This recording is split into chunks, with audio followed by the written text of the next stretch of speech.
introverted noise. Hurry up, Daddy. Let's do it. Rolls out to the right. 5 seconds to go in the first half. Dante fires deep to the left. Moss caught it at the 11, but now he pitches it to Mo Williams. Touchdown! You gotta be kidding me!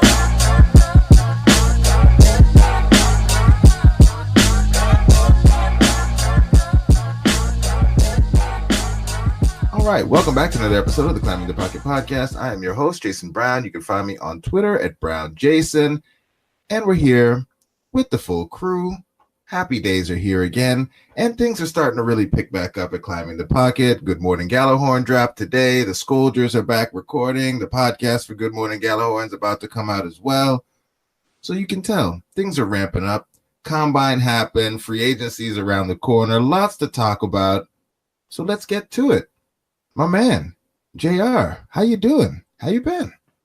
I'm good, man. You know, knee deep in the draft guy right now, so that's pretty much my life at this point, and it's draft season, so things are going good for the most part, though. Yes, sir. Yes, sir. And I feel like as an accompaniment, I know you don't have time for it right now, but I feel like we're going to need to get like JR's book of draft sayings or something. Just a little book that folks can have on like their coffee table where you just go through like all your favorite draft sayings with like maybe some illustrations or something, because I think that'd be hilarious. Yeah, I'm probably gonna have to do that in an article one day. Yeah, that's a good idea. Yeah, you got to do that. Myles, my man, what's up? I see, man. You're fully in it. You know, the draft seems to have got you invigorated. The off season, you're really in it. I feel like you're more excited about this off season than you were during the actual regular season. And yeah, you're out here. You put some content out. Saw you on, you did your thing on Andy's show. You're very active on Twitter these days. What's going on with you, my man? How you doing? Yeah, like I've been saying, I've been more excited about this offseason than I've been in years past, just because I think what they have to get the Vikings have to get creative. So I think that's fun. I think before they had a lot of cap space, they had a lot of opportunities to move around and do whatever they wanted to do because they had cap space, they had draft capital or whatever. Now they don't have a lot of that. So I just want to see how creative they can get. All right. And a man who's been a little less active on the twitter.com of late. I thought he deactivated his Twitter account. For a little bit, I was a little worried there, but he'll pop up every now and again, throw out something, throw a grenade in and then just go disappear again. So Prince, my man, how you doing? Where you been?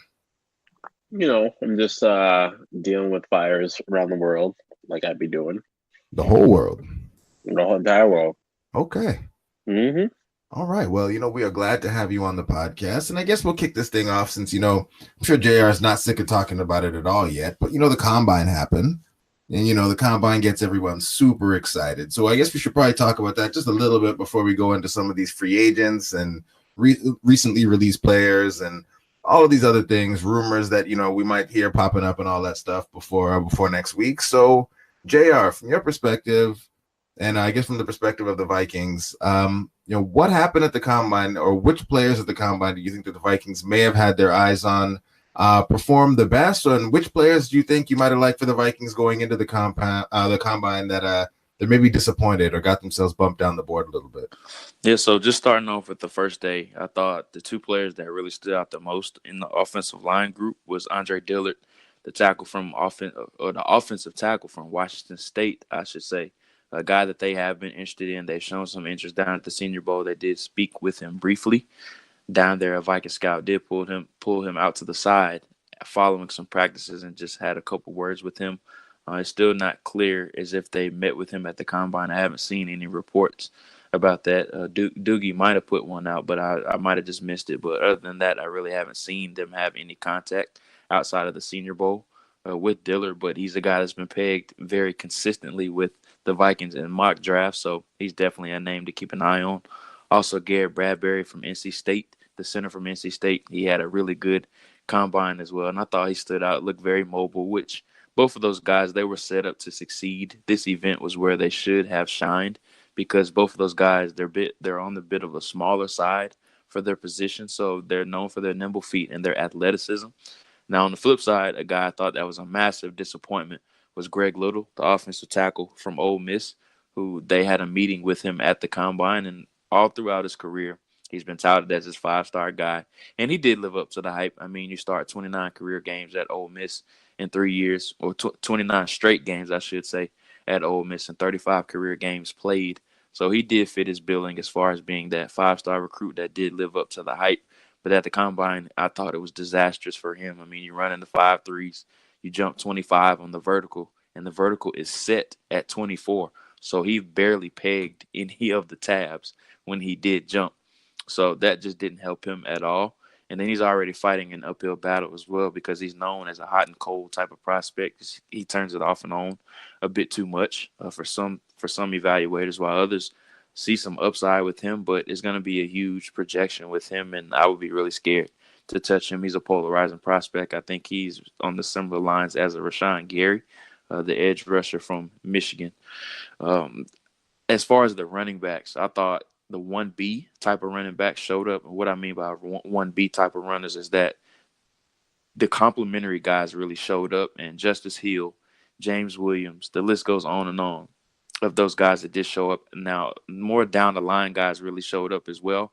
Alex Barnes from Kansas State is another name that stood out, and Miles Sanders from Penn State is another name that did show up and showed out. On the flip side, guys that I thought were disappointing, Devin Singletary from Florida Atlantic, a guy I was really high on going into the event. I thought he would run in the 4.5s, but he ended up running in the high 4.6s, which is something I really didn't expect. I didn't think he would be that slow. And then Elijah Holyfield, that's another name that was a massive disappointment as well. Moving on to day 2, the tight ends were probably the position that the Vikings were going to pay attention to the most because I don't think they're going to draft a quarterback early, and I don't think they're probably going to go receiver in the first or the second round. So maybe they could get those 3rd or 4th round type of guys. But just sticking on subject with tight ends, the top 3 guys that showed up, the stars showed up, Noah Fant, TJ Hockenson, and Irv Smith all looked really good. Now, Irv Smith did test a little bit worse than what people were expecting. He came a little bit lighter and shorter, only at 6'2.5", 240 pounds. A lot of people were thinking he was going to be around 6'3", maybe 250 plus pounds. So he was a bit on the shorter side, but when they got to the on-the-field drills portion, I thought he looked fantastic. Those 3 guys just looked a step ahead of the rest, and some down-the-line guys look good as well.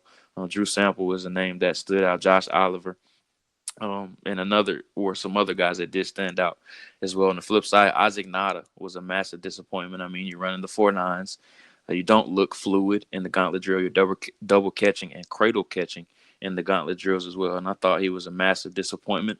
For receivers, I thought the Ohio State guys really showed up, and I'm not even going to get into some of the top names because I don't think the Vikings are going to take a receiver early. So talk about Paris Campbell, Terry McLaurin. I thought both of those guys really were 2 guys that I had my eye on a lot. Stanley Morgan Jr. is another name from Nebraska who I think they probably will be interested in as well, who ran 4.53. I believe it was, and jumped in the high 30s. So he's definitely an intriguing prospect. But outside of those guys on offense, I think most of those guys really did show up. On the defensive side, some guys that really caught my eye, Brian Burns, of course.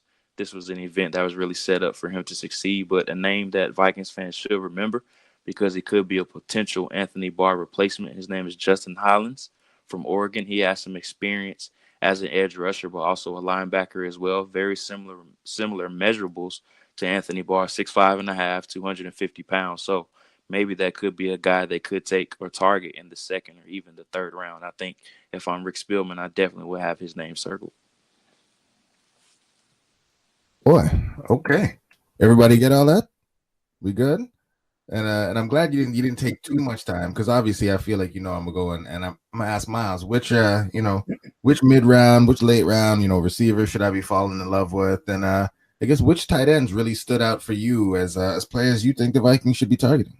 Yeah, wide receiver wise, I mean, I've been on Terry McLaurin's been my guy for a couple months now. I think I would love him in the mid rounds. I think he's one of those guys that could sneak into day 2. The way he did at the Senior Bowl, the way he tested. I heard a couple people say they were surprised by his 40 time, and I'm kind of not buying that. This to me tells me he didn't watch him because he plays fast, he separates. So I'm really big fan of his. I thought N'Keal Harry tested a lot better than expected. I kind of have like an Allen Robinson vibe to his game for me. That's kind of where my comp is for him. Like the way he tested, like the way he showed out. Antoine Wesley from Texas Tech. Didn't test as well as I would have liked or expected, but looking at his like percentiles and everything like that, he his height, weight, wingspan, everything like that is all in the hand size and arm length are all in like the 80 plus percentile. And he jumped really well, 37 inch vertical, but would have liked to see some of the other numbers be a little bit better. But I like him. I like him in the mid rounds. Emmanuel Hall is another one of those guys who I thought had a pretty good combine too. And then looking at tight ends, I mean, I know JR pointed out quite a bit of guys. Noah Fant showed out.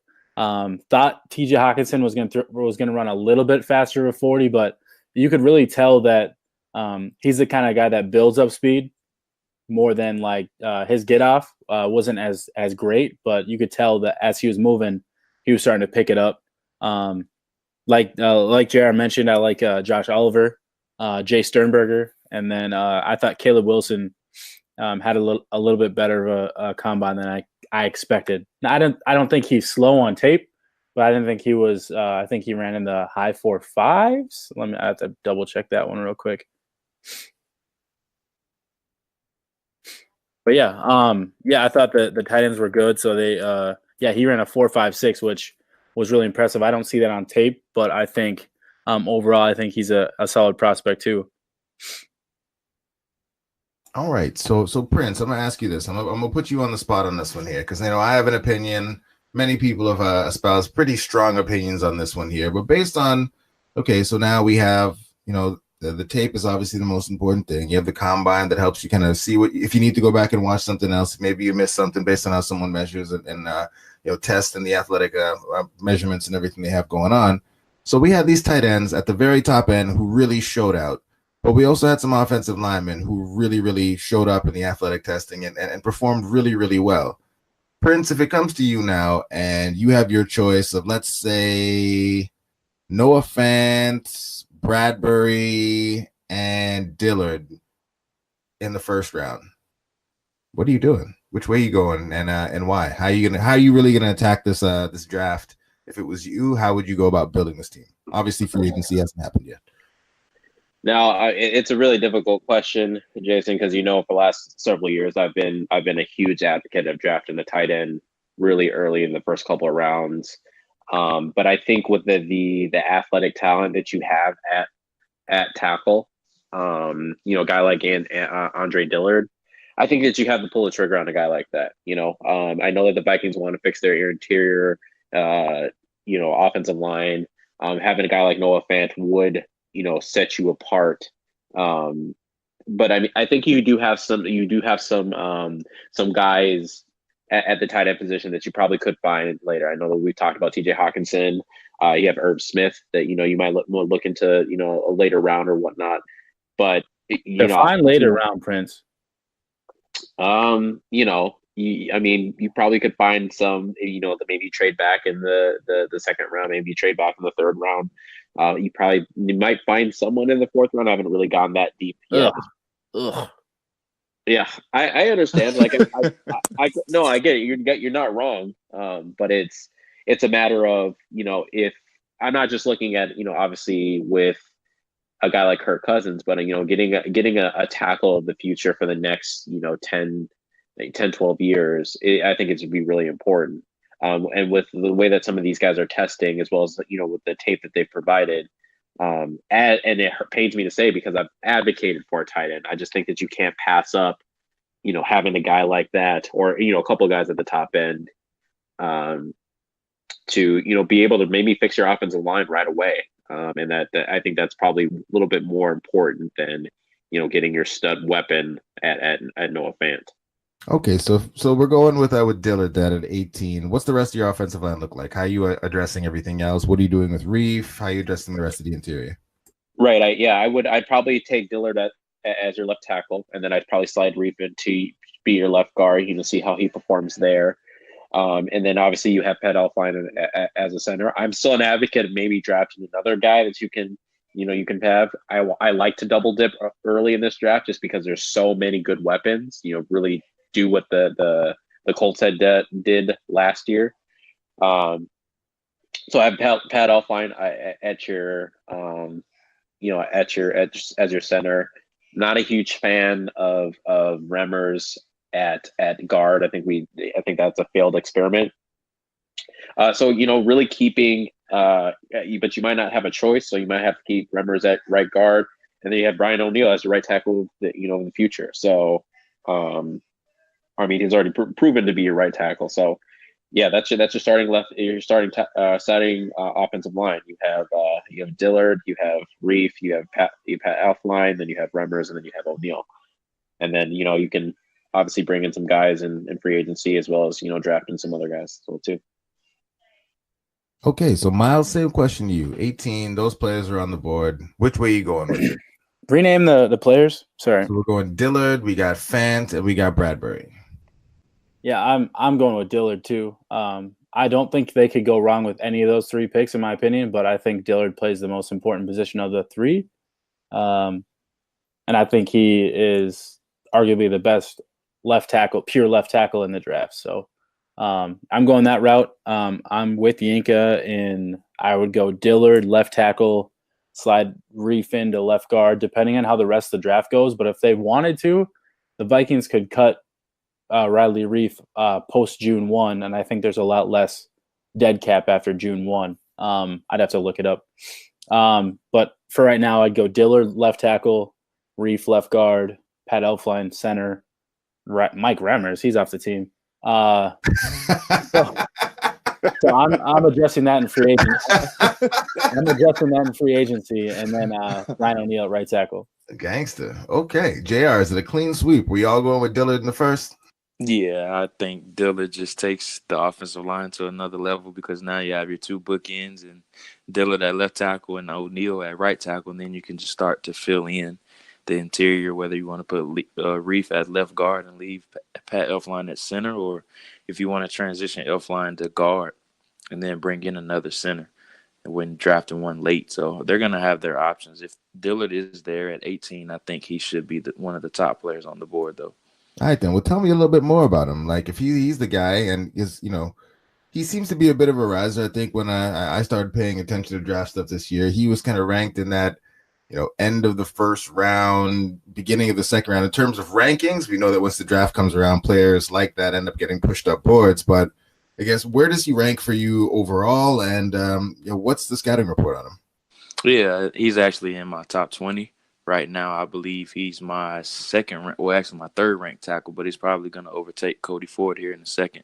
Once I finish my final big board, just because I trust his athleticism much more and his ability to hold up at that tackle spot. And I have some questions about Ford's athleticism, especially after the combine testing. He might be best as a guard. So he's probably going to end up as my second best offensive tackle and firmly in my top 20. But just a little bit of background about him, a former basketball player. So he has those nimble feet that you're looking for, very light on his feet, but he does struggle as a run blocker. And it's just because of the offense that he played in at Washington State with Mike Leach. We know he hasn't been exposed a lot to the running game. So the running game and run blocking is a bit foreign to him. But on the flip side, I think he is by far the best pass protector in this draft. And we've seen, as with Brian O'Neill last year, coaches love those athletes that are already natural pass protectors, because it's nearly impossible to coach that into these tackles, and you can mold the run game aspect around their natural pass protecting abilities.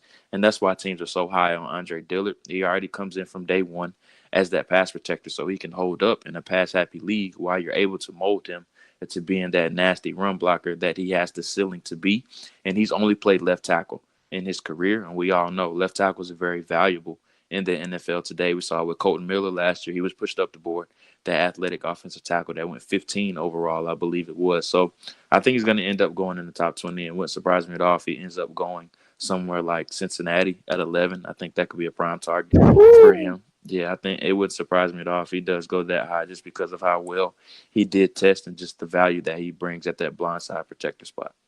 All right, so let's say that I want to go kind of off the reservation here. I want to do something crazy, and I'm gonna say all y'all are wrong. I want to get my weapon in the first round.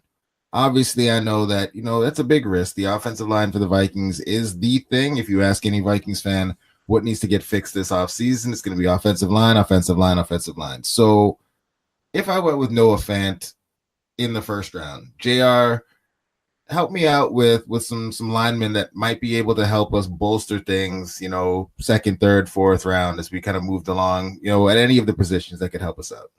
Yeah, so I think you have to start it with Greg Little. I think he's a guy, despite what he tested at, I think he's going to be a guy that they are interested in just because of the traits that he does show on the field, and he definitely is a scheme fit. He projects a little better in a zone scheme as opposed to a man scheme. And, I mean, it's already been written that he's already met with the Vikings. Everybody knows that as well. So there is some little bit of interest there, and we'll see if he does come in for a top 30 visit. If he does come in for a top 30 visit, there definitely is some interest in him. Some other names just going down the list. Yodny Cajuste from West Virginia. I think he could be another guy that they're interested in. He was a bit limited during the combine. You saw he was limping around a bit.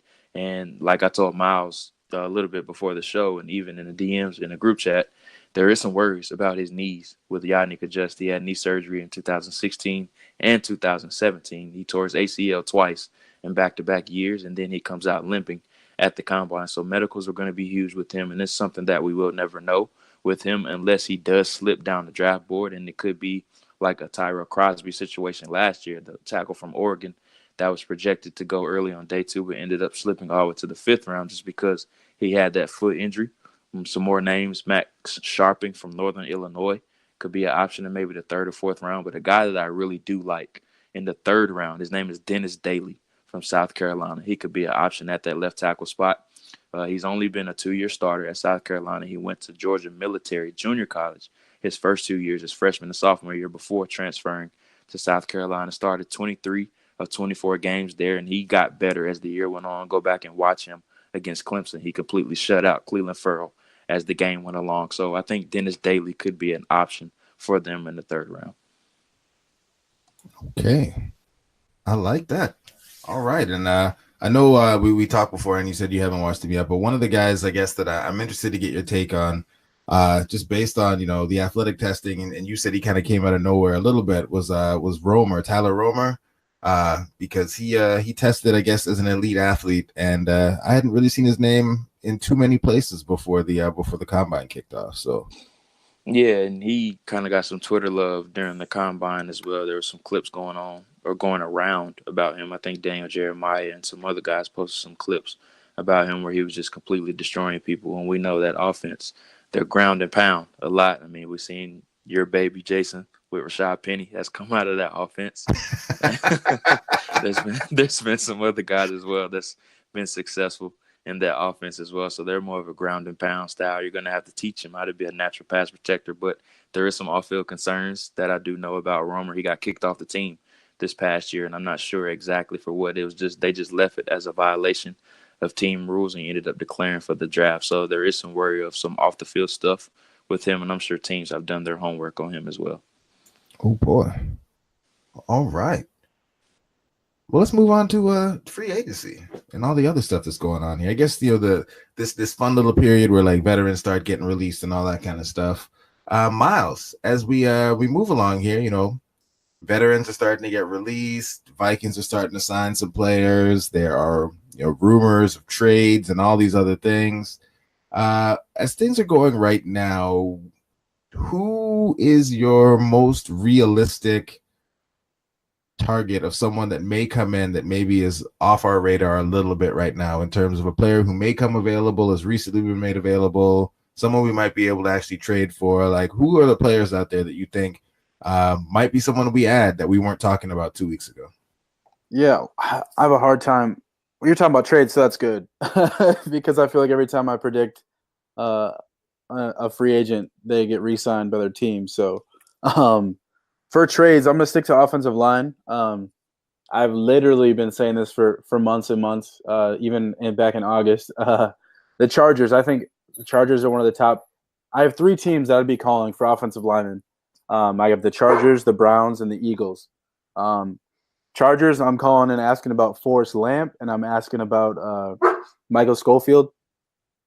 I think both could come fairly cheap, and both don't cost much in terms of cap it. And then for the Eagles, I'm calling and asking about Stefen Wisniewski. He's their backup swing right guard center. They signed him last year in 2017 to be and he was their starting I think he was their starting left guard. And then kicked out to right guard when Brandon Brooks got hurt this last year. But he's got position flexibility. I think he's got 1 year left on his deal at like $2 or $3 million. And then I'm calling the Browns. This one's a little bit more of a bigger move, but I'm calling the Browns about Kevin Zeitler. I think, with them having Austin Corbett, waiting in the wings, and they might want to dump some future salary. Zeitler might be that guy that they'd be willing to trade for, maybe a mid-round pick or something like that. So those would be the three teams I'd call for offensive linemen right now. Okay. And Zeitler, I know that, when those rumors started going around, people got really excited. And I know it's a tough question because it often feels like these players that really should go for a lot end up going for a lot less. Like you said, mid-round, that usually ends up seeming to be where like the compensation ends up coming in because of salary and all those other things. Is that where you're pegging it? Like a third, fourth, third conditional? Like, what are you thinking would be the what we'd have to give up in order to get a player like a Kevin Zeitler? Honestly, I'd have to look at how his contract's structured, but I really think the Browns are only on the hook for his signing bonuses. So instead of having to pay Zeitler $12 million per year of cap hit in 2019, 2020, and I think 2021 he has left, it'd be like you dropped each year $2 million down, so it'd be $10 million this year instead of 12. So I think some of that factors in. So I'd say like a fourth round pick might be able to get it done. I'm not going to promise that it would, but I think it's a possibility. Okay. And I'm going to ask, I feel like I shouldn't, but I'm going to ask the question anyway. Since, we're talking about trades and mid-round picks and all this kind of stuff. JR, I have to start with you because this was your man. This was your dude. This was your guy last year. But what do you make of these rumors of Josh Rosen available for a third-round pick? And if that's actually the price, should the Vikings be in on that? I don't believe that. I think he's much more. I think he's worth much more. And I think people are kind of holding him hostage to the situation that he was in last year. And he wasn't in favorable elements. He was behind a very poor offensive line and a part of a bad coaching staff overall. So the picture has been painted really bad with Josh Rosen. And I think a team would easily give up a first-round pick for him. And before Case Keenum actually got traded to the Redskins, I thought they probably would give up 15. Luckily easily to get Rosen, and they need a quarterback desperately in Washington, and getting a guy like Rosen I think could be a fit. Keep your eye on the Patriots too. It wouldn't surprise me if they throw a first round pick out there. I mean, they have 12 picks this year, so they have plenty of ammo to go after Josh Rosen if they want to groom him to be that next guy behind Tom Brady. But I think a team would easily give up a first round pick for Rosen. I don't believe the third round stuff, and if I was the Vikings, and realistically, I don't think they would do it. I don't even think they would consider it. But if a third-round pick was the price, I definitely would be interested in doing that because you got a cost-controlled rookie quarterback like Rosen who has, I think, still a high ceiling. And a lot of people are forgetting that he was the top-ranked quarterback for a lot of people last year. And I think he was just in bad elements last year, and it's painted a bad picture with him. But if I'm the Vikings, I would flip a third easily for Rosen despite Kirk Cousins already being on the roster. Okay. I'd be down for that just for the drama, just to watch Vikings Twitter burn. I think that'd be fun. It'd be good times.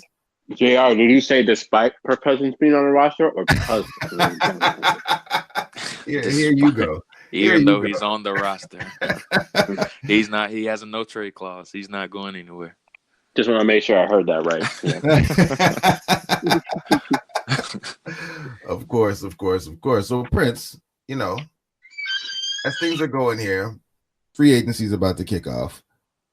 What are the moves you're looking to see? What are you hoping happens as things start to kick off? It looks like it's looked like this for a minute. It looks like Anthony Barr is out the door. What are you looking to see? What are you hoping for? Which players are you hoping to get? I guess not really hoping for, but expecting to get maybe restructured, cut. Like, what is your thought about what's about to happen for these Vikings as free agency rolls around? Well, I mean, obviously the biggest thing is get some cap space back. If you can restructure Kyle Rudolph, that'd be great. If you restructure guys like Everson Griffin, I think Anderson Dejo probably will get cut, but I mean he'd be another good body to bring back if you can get him restructured and stuff. So that would be a way to obviously free up some money. And I would use some of that restructured money to, really bring in some offensive linemen who can come in and compete, especially at your interior spots. So you don't have to force that pick. So that, that's what I'm looking at as far as free agency. Bring in a couple of guys. I don't know if maybe bring in a tight end or a vet tight end that's, maybe out there on the market. I think, Myles, you have mentioned like Tyler Eifert, Vernon Davis, some of those older guys to do it, just to have the backup. Again, you don't want to have to force a pick because I really want that pick at 18 to be a pick that, I know that we're not talking about it enough, but I mean, we all agree in it. Like, we're definitely team trade back. I think 18 is a really great spot to kind of take advantage of some teams that get a little trigger happy and want to move up a couple of spots. If you can secure another, second round pick, you can secure another third round pick for a team that's looking to move up. That'd be fantastic. You'll still have, you will still have some top end. And me, because I want to really double dip high at offensive linemen. Think about, how much talent we have at offensive line. You don't take that guy at 18, you trade back, maybe get a weapon, a tight end weapon or something. Well, then you can double dip at offensive line or really take advantage of this interior defensive line. So that's what I'm kind of looking for the Vikings. I'm hoping that they can work that out, but obviously that's, all things considered, things have falling into place the way they should be. Okay. All right. I guess, did anyone have anything else super pressing they wanted to get into? Because I had a question I wanted to ask for Prince that's kind of off the topic a little bit. But like, in terms of free agency, was there anything else, Jamie Collins, anything else y'all really felt the urge to get into and talk about on this show tonight? All right, I'll take that as a no. Prince, are you still torturing yourself going back through the whole season, watching everything all over again? I am. I'm actually starting a new series. It's called Keep That.